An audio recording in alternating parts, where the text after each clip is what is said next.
tinggi ke angkasa, melihat luasnya Nusantara. Juta suku dan budaya, perbedaan yang begitu indah. Mengagumi engkau, nusa bangsaku. Ku berdiri di sini untuk menjagamu. Maju bersama kita melangkah, nyalakan harapan yang telah sirna. Hancurkan kebencian yang ada, berbeda tetap kita satu, Indonesia. Melesat tinggi ke angkasa, melihat luasnya Nusantara. Juta suku dan budaya, perbedaan yang begitu indah. Ku kagumi engkau, nusa bangsaku. Ku berdiri di sini untuk menjagamu. Maju bersama kita melangkah, nyalakan harapan yang telah sirna. Hancurkan kebencian yang ada, berbeda tetap kita satu, Indonesia. Maju bersama kita melangkah, nyalakan harapan yang telah sirna. Hancurkan kebencian yang ada, berbeda tetap kita satu, Indonesia. Bersatulah lawan dunia, satukan cinta walau berbeda. Bersatulah lawan dunia, angkatlah suara untuk Indonesia. Maju bersama kita melangkah, nyalakan harapan yang telah sirna. Hancurkan kebencian yang ada, berbeda tetap kita satu, Indonesia. Maju bersama kita Melangkah, nyalakan harapan yang telah sirna. Hancurkan kebencian yang ada, berbeda tetap kita satu, Indonesia.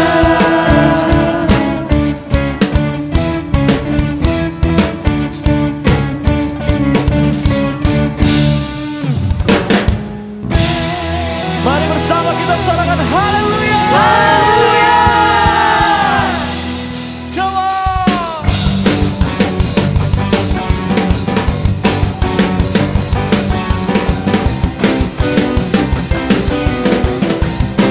Mari bersama kita katakan, Marilah semua sing-singkan lengan, bergerak maju, bukan hanya berangan. Kobarkan semangat, jangan berlelah, ikuti detaknya bagi jiwa-jiwa. come on. Merah penebusanmu telah dinubuatkan, putih suci bangsaku, bagi merah putih kami berdiri teguh. Kami kan berjuang dan takkan menyerah, ibarat panji keselamatanmu. Hingga setiap lutut bertelur, semua lidah akan mengaku Yesus Tuhan atas merah putih. Sorak-sorak kemuliaan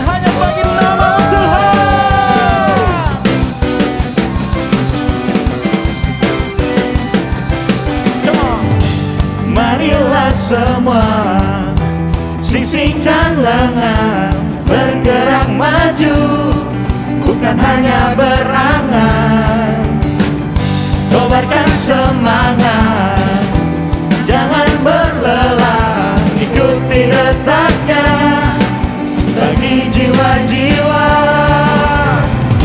Merah penebusanmu telah dinubuatkan, putih suci bangsaku, bagi merah putih kami berdiri.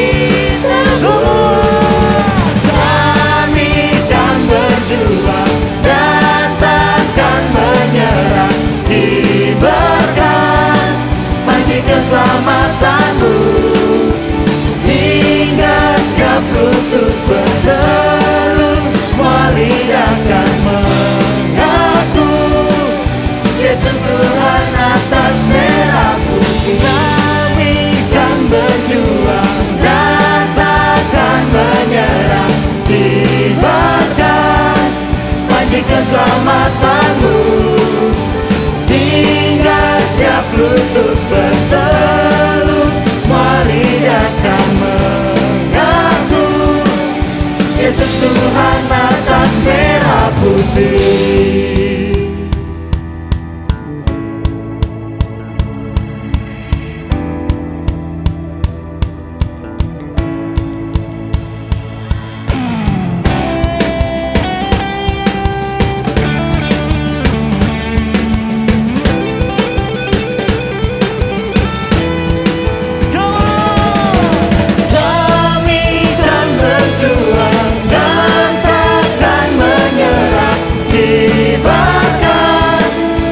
Keselamatanmu, hingga setiap lutut bertelut, semua lidah kan mengaku Yesus Tuhan atas merah putih.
Yang tertinggi Indonesiaku ini, merah putih teruslah kau berkibar. Di ujung tiang tertinggi Indonesiaku ini, merah putih teruslah kau berkibar. Tuhan akan selalu menjaga.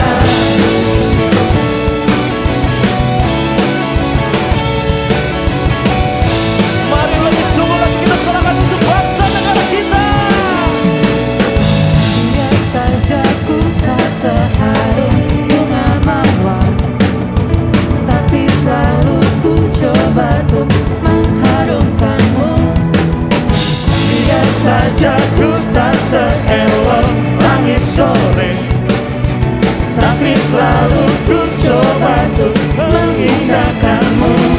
Ku pertahankan kau demi kehormatan bangsa. Ku pertahankan kau demi tumpah darah semua pahlawan-pahlawanku. Merah putih teruslah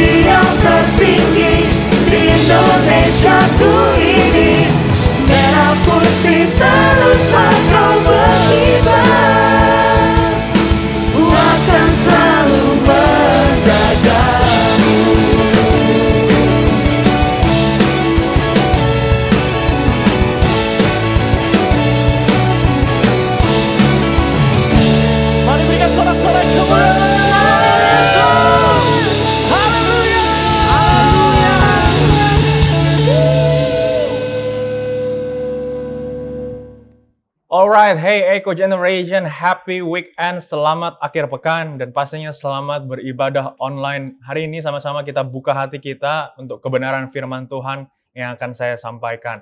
Aku harap firman Tuhan ini bisa membuat kita semakin bertumbuh di dalam Tuhan Yesus Kristus. Amin. So hey, sama-sama buka hatimu, kita berdoa sebelum mendengarkan firman Tuhan. Tuhan Yesus Kristus, terima kasih buat hari ini. Kami tahu Tuhan bahwa Engkau sayang kepada kami, dan kami bersyukur untuk cinta-Mu, anugerah-Mu yang besar, yang luar biasa dalam kehidupan kami Tuhan. Kalau hari ini kami masih boleh beribadah online Tuhan, itu semua adalah anugerah Tuhan. Dan kalau hari ini juga hamba-Mu menyampaikan pesan kepada teman-teman Eco Generation, ini juga adalah anugerah Tuhan bagi setiap kami. Berbicaralah ya Tuhan, karena kami siap mendengarkannya. Kami buka hati kami di dalam nama Tuhan Yesus Kristus. Haleluya. Amin, amin, amin. So teman-teman, kita masuk ke dalam bulan Agustus, bulan yang baru, tentunya tema yang baru. Dan tema di bulan Agustus ini adalah healthy relationship with others.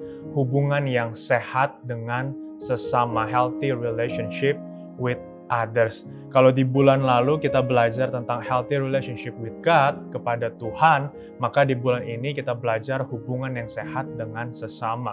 Dan ini menjadi penting teman-teman karena karya salib Tuhan ya, cross, karya salib Tuhan itu ada vertikalnya dan ada horizontalnya, ada yang hubungan ke atas ya, dan ada yang hubungan ke samping atau hubungan yang horizontal, yaitu kepada sesama.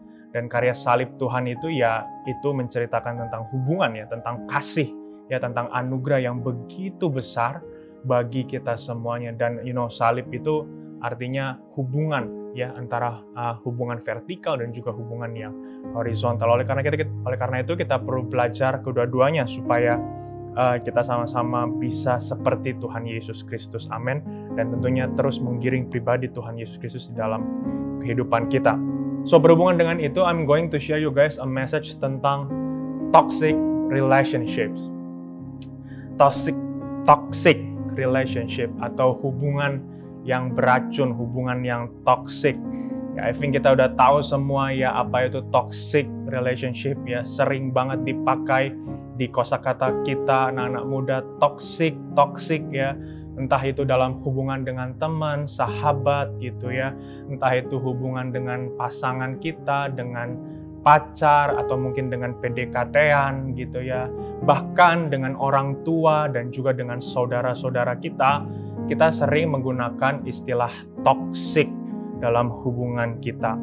Nah, hari ini kita akan sama-sama belajar ciri-ciri toxic relationship, supaya dari ciri-ciri ini kita bisa bertumbuh, bisa belajar, bisa mengenal lebih dalam lagi toxic relationship dan pastinya solusi daripada toxic relationship itu. Amin. Jadi teman-teman semuanya, sebelum kita lebih jauh, gue cari definisi dari Google gitu ya, apa sih racun itu, apa sih toxic itu ya.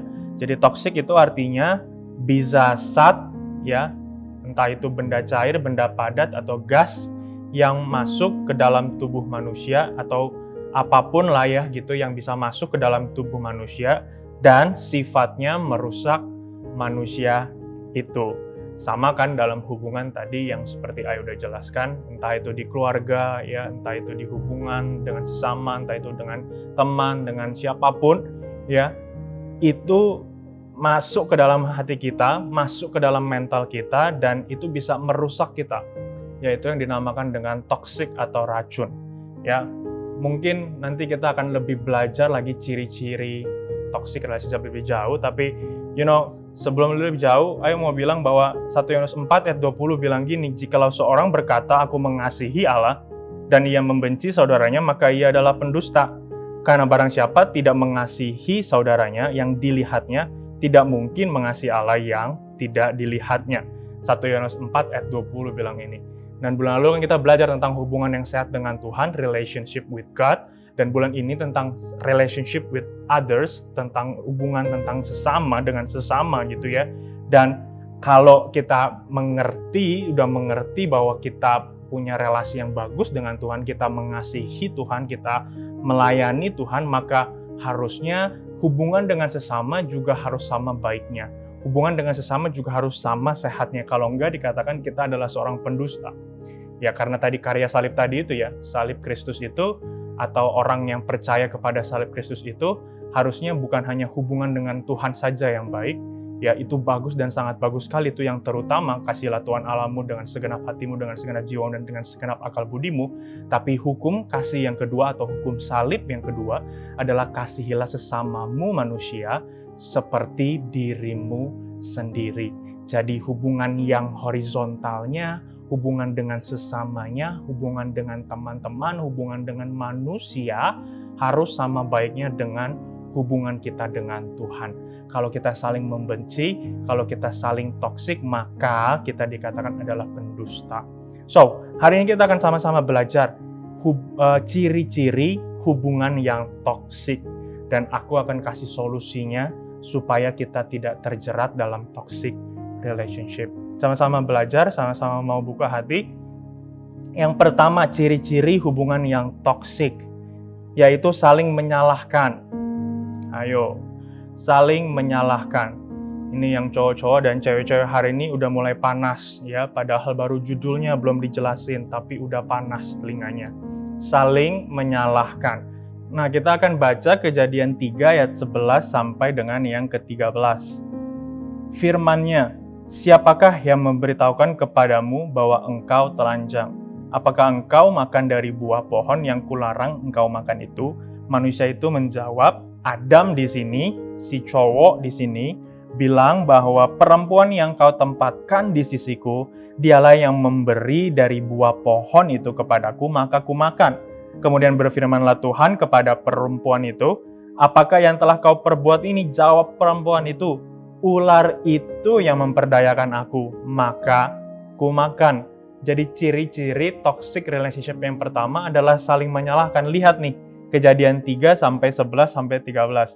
Dibilang bahwa Adam dia menyalahkan si perempuan, si Hawa. Hawa dia menyalahkan ular. Ya, kita tahu perintah Tuhan adalah hanya satu ketika manusia diciptakan Tuhan di Taman Eden, yaitu tidak boleh makan buah pengetahuan yang baik dan jahat. Ya, semua boleh dimakan, buah-buah yang lain boleh dimakan, tapi hanya buah pengetahuan yang baik dan jahat tidak boleh dimakan. Tapi ceritanya ini di sini Adam dan Hawa mereka memakan buah itu. Lalu ketika Tuhan tanya kepada si Adam, si cowok, si pemimpin hubungan, si laki-laki, dengar nih, tapi Adam menyalahkan perempuan yang Tuhan tempatkan di sisiku. Si Hawa nih, si cewek nih. Si cewek juga, si Hawa juga nggak mau kalah. Ular Tuhan yang menggoda aku supaya aku bisa makan buah pengetahuan yang baik dan jahat. Jadi lihat di sini manusia mulai toksik, manusia mulai saling menyalahkan, manusia mulai saling melepas tanggung jawab. Ini penting soal tanggung jawab. Cewek-cewek, saya mau bilang seperti ini. Kalau hari ini kamu sebelum lebih jauh, sebelum masuk ke dalam pernikahan, meskipun misalnya masih pacaran ataupun lagi PDKT, perhatikan ini baik, kalau cowok-cowok yang deketin kamu tidak mau bertanggung jawab, putusin. Dengar ini baik, cewek-cewek, oi gitu kalau dipanggil, cewek-cewek, oi. Kalau cowok yang deketin kamu atau cowok yang jadi pacar kamu sekarang tidak mau bertanggung jawab, putusin. Kalau cowok-cowok yang deketin kamu menyalahkan kamu, putusin. Kalau ada masalah dia nggak mau tanggung jawab, dia salahin keadaannya, dia salahin pokoknya yang lain, dia salahin kamu bahkan, putusin. Itu cowok belum pulih total sebagai manusia rohani. Dia masih punya mental korban, dia masih suka salah-salahin orang. Dia tidak bisa berani ambil tanggung jawab sebagai seorang laki-laki dalam hubungan. Kalau dianya toksik, putusin. Kalau cowoknya suka ngambekan, putusin. Kalau cowoknya melo, putusin. Kalau cowoknya yang ada masalah, dia yang nangis, dia yang salah-salahin, putusin. Kalau cowoknya nggak bisa ambil keputusan, putusin. Kalau cowoknya nggak bisa tanggung jawab, putusin. Kalau cowoknya males-malesan main game setiap hari, putusin. Kalau cowoknya selingkuh, putusin. Banyak tuh, tinggal pilih kriteria, ciri-ciri orang yang tidak bertanggung jawab, ya begini. Putusin, dan harus berani. Mendingan sakit sekali daripada sakit untuk selama-lamanya. Harus berani bilang enggak. Harus berani bilang enggak. Karena kalau kamu terus iya, cewek-cewek, nanti kamu hanya menyita waktu dan hanya menyakiti dirimu sendiri. Do you love yourself? Apakah kamu mencintai dirimu sendiri? Kamu harus berani bilang enggak terhadap hal yang tidak ditujukan bagi kita. Kamu harus berani bilang enggak terhadap value yang berbeda dengan kamu. Cowok-cowok juga ini dengar. Kamu adalah pemimpin dalam hubungan. Kamu adalah the man. Kamu adalah lakinya. Kamu adalah imamnya dalam suatu hubungan. Nanti, kalau sudah menikah, you are the leader of the relationship. You are the leader of the family.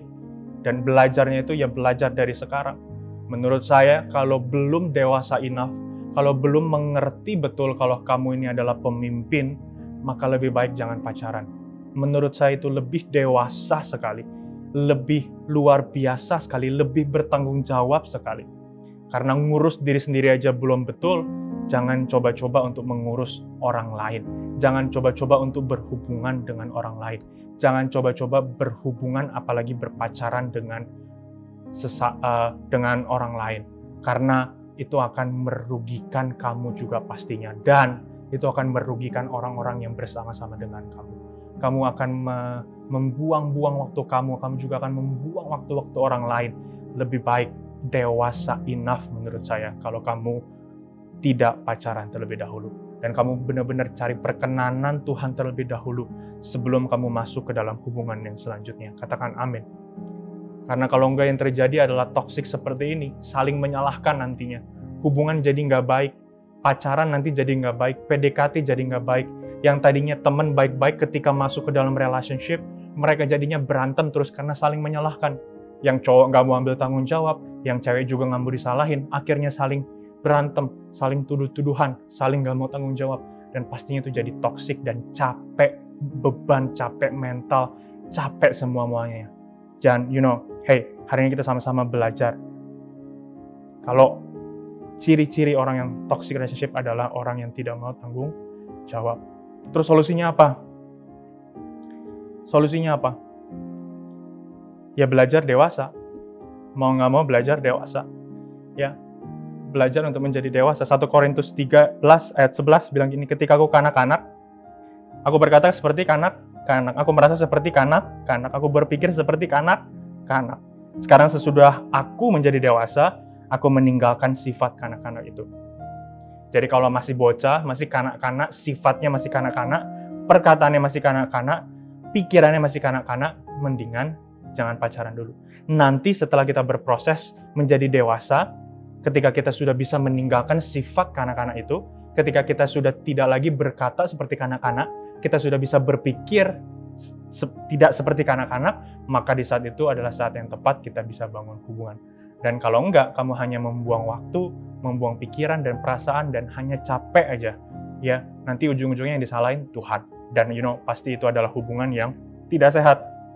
Jadi belajar rohani, belajar bertumbuh secara rohani, bertumbuh secara jasmani, bertumbuh juga secara fisik gitu ya. Dan solusinya adalah bertumbuh menjadi dewasa. Ya, dikatakan sekarang sesudah aku menjadi dewasa, ya.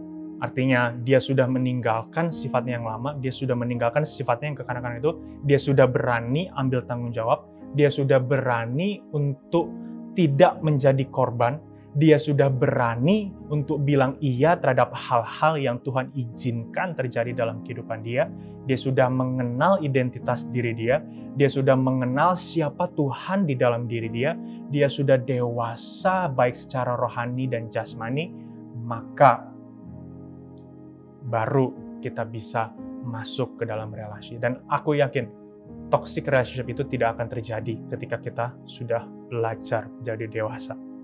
Amin. Dan dewasa bukan hanya soal umur. Teman-teman yang umur 12 tahun sampai 15 tahun mungkin masih usia SMP ataupun SMA, sampai 17 tahun, 18 tahun, dewasa bukan soal umur. Dewasa itu pilihan. Ketika hari ini kamu pilih untuk menjadi dewasa, then you learn something today. Kamu masuk ke dalam proses rancangan Tuhan hari ini. Katakan amin. Yang kedua, ciri-ciri toxic relationship, yaitu adalah cemburu. Kalau zaman sekarangnya cembokur. Makin panas telinganya ya. Kita baca Kejadian 4 ayat 5 sampai 7 ya.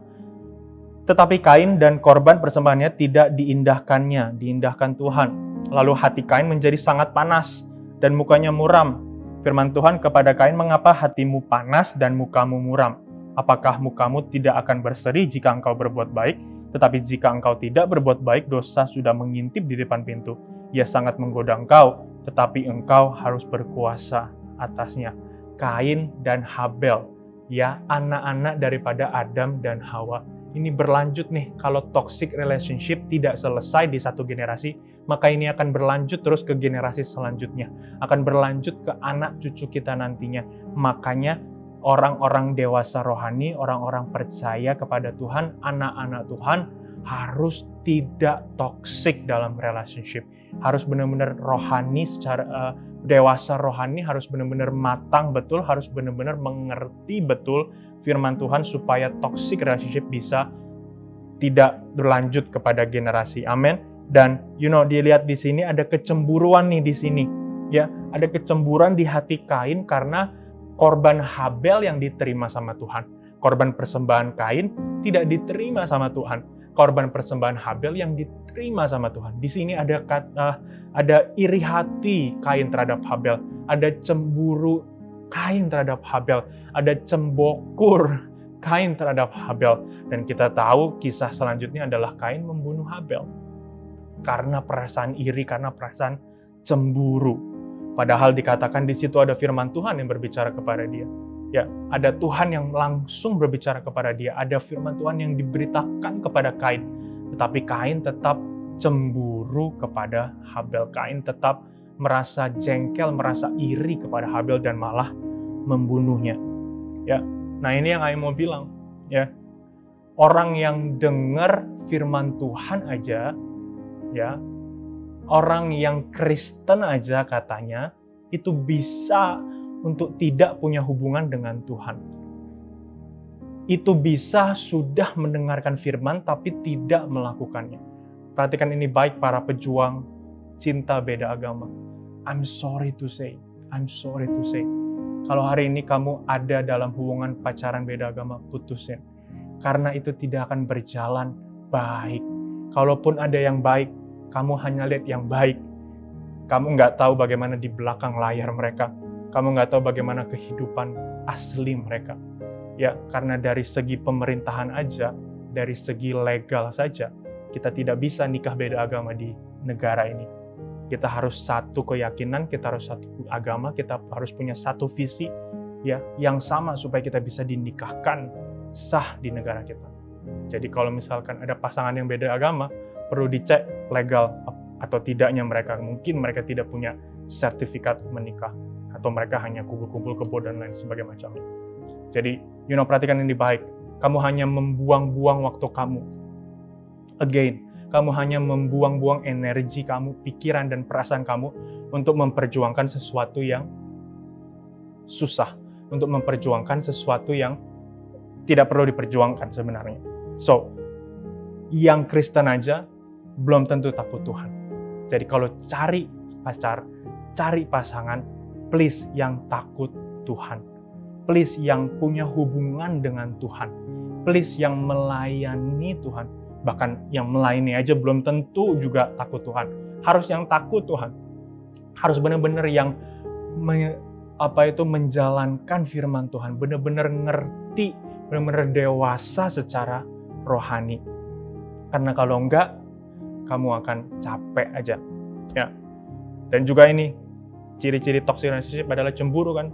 Yang cemburu-cemburu ini, please. Menurut saya orang yang cemburu itu adalah orang yang tidak mengerti kisah sesungguhnya. Ya, makanya lawan kata atau solusi daripada cemburu ya komunikasi. Ya, harus komunikasi dalam hubungan itu. Ya, bukan hanya dalam pacaran, bukan hanya dalam PDKT. Orang tua dengan anak. Perhatikan ini baik, saya mengundang orang tua kalau mungkin orang tua menonton ini. Komunikasi dengan anak-anakmu. Komunikasi dengan mereka, tanya bagaimana kehidupan mereka, bagaimana proses belajar mereka, bagaimana ketika mereka di sekolah, bagaimana ketika mereka di pertemanan, di sahabat. Karena mereka itu banyak yang sendiri, Pak, Bu. Bahkan banyak yang merasa kesepian. Dan hati-hati kalau sudah sendiri dan kesepian, itu gampang digoda sama iblis. Mereka akan gampang untuk masuk ke dalam pergaulan-pergaulan yang salah. Mereka akan gampang untuk dicoba-cobai oleh iblis. Makanya hati-hati. Makanya, teman-teman juga komunikasi terbuka kepada orang tuamu.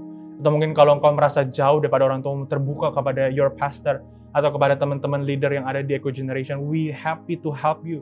We happy to hear your story. Kita ada EF kan, Ecclesia Family, tergabung ayo di dalam sana. Kita sama-sama bertumbuh di sana, belajar untuk menjadi dewasa secara rohani.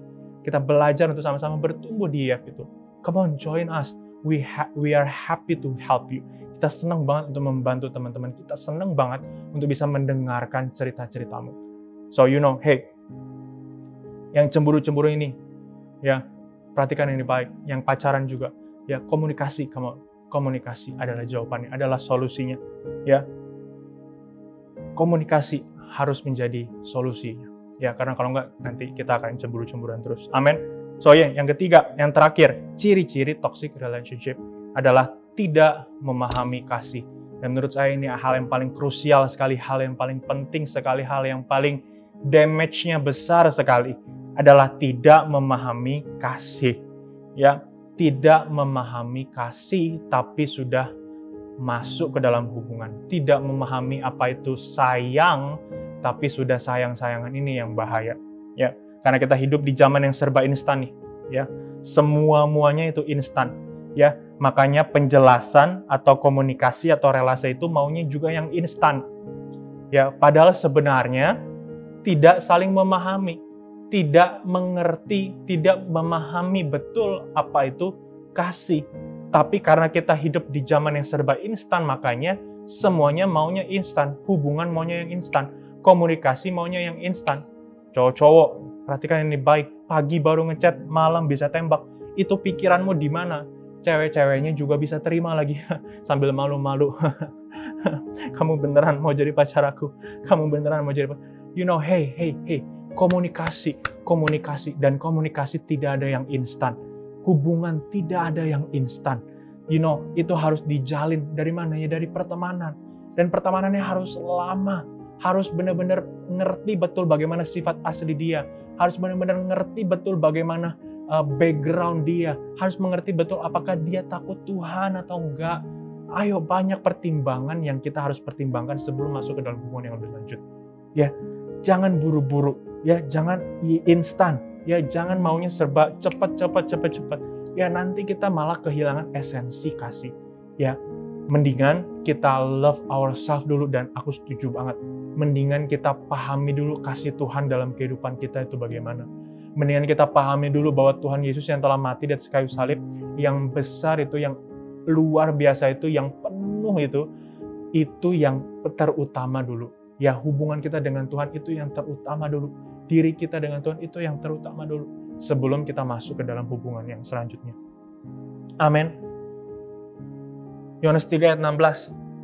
Karena begitu besar kasih Allah akan dunia ini, sehingga Ia telah mengaruniakan anaknya yang tunggal, supaya setiap orang yang percaya kepadanya tidak binasa, melainkan beroleh hidup yang kekal. Ayat dari zaman sekolah minggu.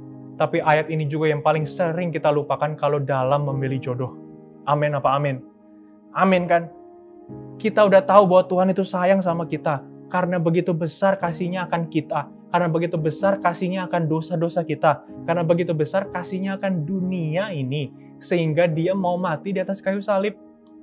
Tapi karya salib itu, yang harusnya karya kasih terbesar itu yang paling sering dilupakan sama manusia ketika ambil keputusan.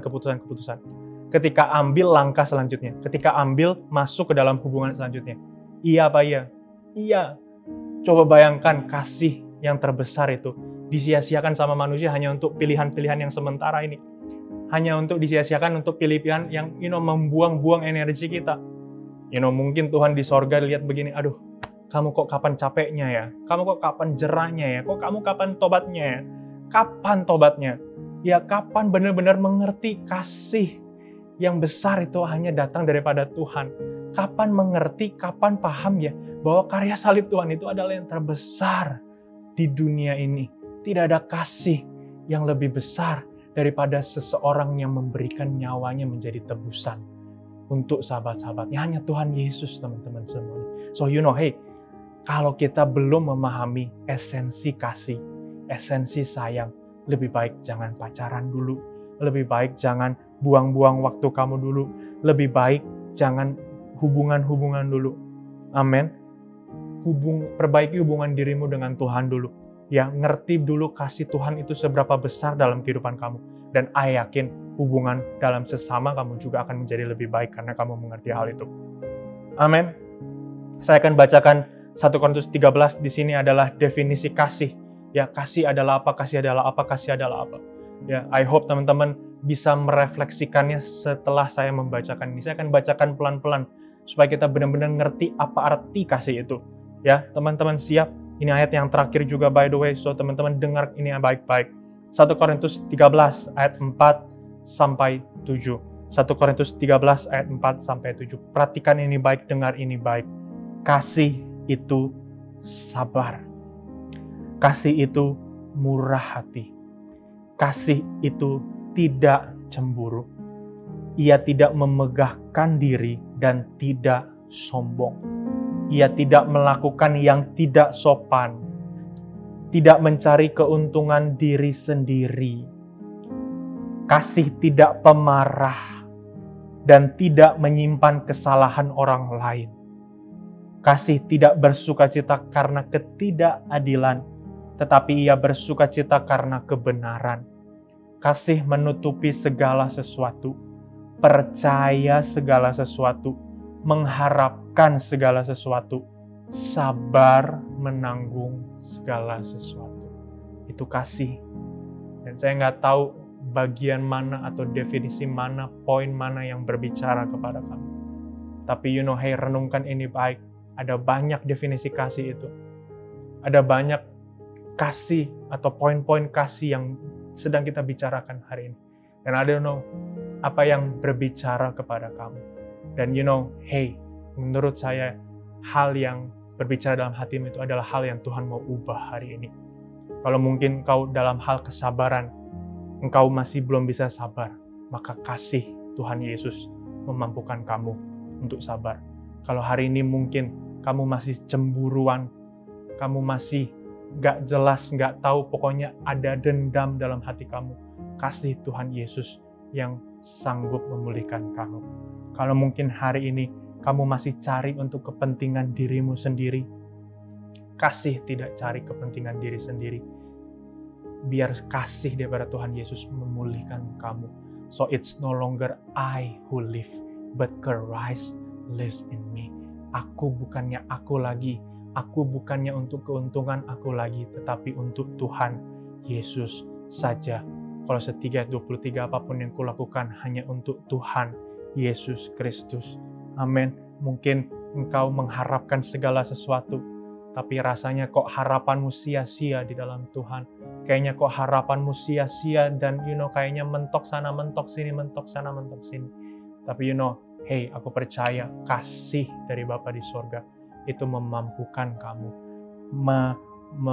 memulihkan kamu, memampukan kamu, memberikan kamu kekuatan supaya kamu punya pengharapan yang baru. Dan pengharapan dalam Tuhan pastinya tidak akan menyia-nyiakan. Katakan amin. So hey, hari ini tundukkan kepalamu. I share you guys 3 things. Bagaimana orang yang toxic relationship adalah mereka yang suka saling menyalahkan. Mereka adalah orang yang suka cemburuan dan mereka adalah orang yang tidak memahami kasih. Tapi hey, orang-orang percaya, saya boleh bilang begini nggak? Untuk jangan punya toxic relationship. Supaya generasi yang selanjutnya, supaya teman-teman yang kita semuanya tidak ada toxic di antara kita, tidak ada racun di antara kita, tapi yang adalah kasih Tuhan Yesus Kristus di antara kita. Amin. Supaya kasih itu yang memampukan kita untuk bisa sabar, untuk bisa tidak cemburuan, untuk bisa murah hati, untuk tidak memegahkan diri dan tidak sombong dan lain sebagai macamnya. hanya kasih Tuhan Yesus Kristus saja. Dan saya yakin betul kalau kita sudah memahami kasih Yesus Kristus ini, maka kita tidak lagi menjadi orang yang toksik. Sama-sama kita berdoa di hadapan Tuhan. Khotbah telah selesai, dan terima kasih untuk Roh Kudus yang telah berbicara dalam hati kami. Terima kasih Tuhan untuk firman-Mu, pesan yang telah disampaikan. Kami bersyukur Tuhan buat pesan yang telah disampaikan. Kami percaya Tuhan firman-Mu masih berbicara kepada kami.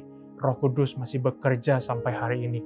Dan kami percaya Tuhan bahwa kami akan terus menjadi orang-orang yang belajar mengenal Engkau lebih dan lebih lagi Tuhan. Belajar mengenal kasih Tuhan lebih dan lebih lagi Tuhan. Jangan sampai kami gagal paham sama kasih-Nya Tuhan. Jangan sampai kami gagal mengenal Tuhan dalam kehidupan kami. Ampuni kami Tuhan kalau seringkali kami ada dalam dosa dan kesalahan. Tapi kami percaya Tuhan kasih-Mu yang mengubahkan setiap kami. Kasih-Mu menutupi segala sesuatu, mengharapkan segala sesuatu, menanggung segala sesuatu. Terima kasih Tuhan. Di dalam nama Tuhan Yesus Kristus kami berdoa dan mengucap syukur. Haleluya. Amin. Amin. Amin. So guys, hey, happy weekend and God bless you all.